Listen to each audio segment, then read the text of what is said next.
Now here we are going to choose three different numbers from 1 to 100. So we are going to select or choose three different numbers, say from 1 to 100.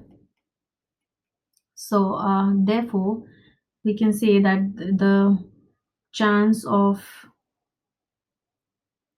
choosing the first number will be, actually we are selecting one number out of 100, so the probability yeah, actually we are selecting 3.